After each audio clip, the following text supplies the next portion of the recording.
What do you think? This is the hat I wear when I go antiquing. What's so unique about that hat? This, with some torn jeans and an old shirt, makes me look like I don't have any money. Why don't you just pin your paycheck to your shirt? Done that, but people just laugh at me. Well, when you shop at Mike's Mantiques and Old Pink Truck, you'll find collectibles priced for everyone to enjoy.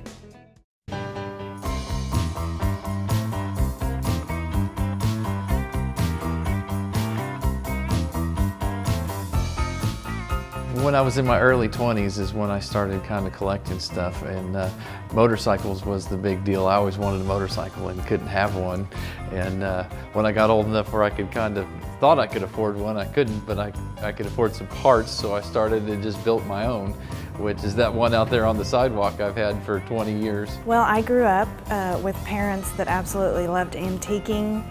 So if we were on a family vacation or whatever, they'd stop at old broken down, abandoned homes and barns, and we'd all be searching for little things here and there, or stopping at antique shops.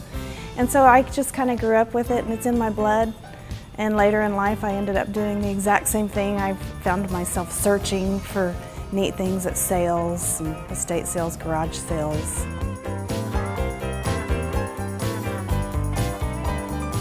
Mike's Mantiques I've had for quite a while, and the Old Pink Truck was her thing. And when we started to open the store, we thought, well, we need to find a name, just one common name. We couldn't come up with anything that we liked, and we didn't want to lose our own identity, so we just kept both of them.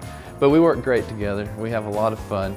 When we're not in the shop, we're out running around looking for antiques and always out looking and searching. So. Well, we started accumulating a lot, and then we were meeting more and more people that loved doing it and loved buying it, and we were buying and selling, and then we've grown up in this area, so we saw this space available, fell in love with the space, and decided we wanted to share our passion in the city that we love, and on Route 66, so it just was a natural fit for us.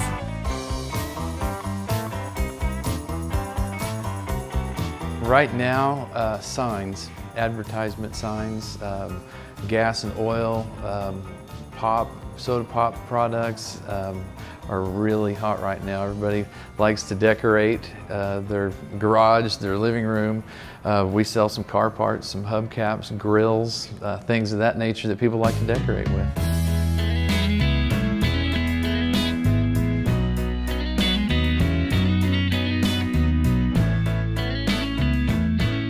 My favorite, we call it pick, that we've ever done, in my opinion, was when we were invited into the estate of a man's grandma that he had taken care of until she died, and he took us through her whole house, and we got to see all of her treasures and a glimpse into her life, and he just shared all kinds of stories, and we kind of fell in love with, her name was Wilma, and she was 1 week shy of 100 when she died. And so I got to accumulate and acquire a lot of her things, and some of the things I took home I didn't bring to the shop because I was a little emotionally attached, but I like to share the story of Wilma and stories like hers with customers, because then it gives the piece that they buy meaning, and a history behind it. Well, I'm kind of a history nut. I love history and learning about things, and I like things that people have had, just general everyday use things that people have had and used. It just has a story behind them. So I was always intrigued with history, so the antiques just kind of came naturally after that, because it's something you could hold in your hand and kind of relate to the past.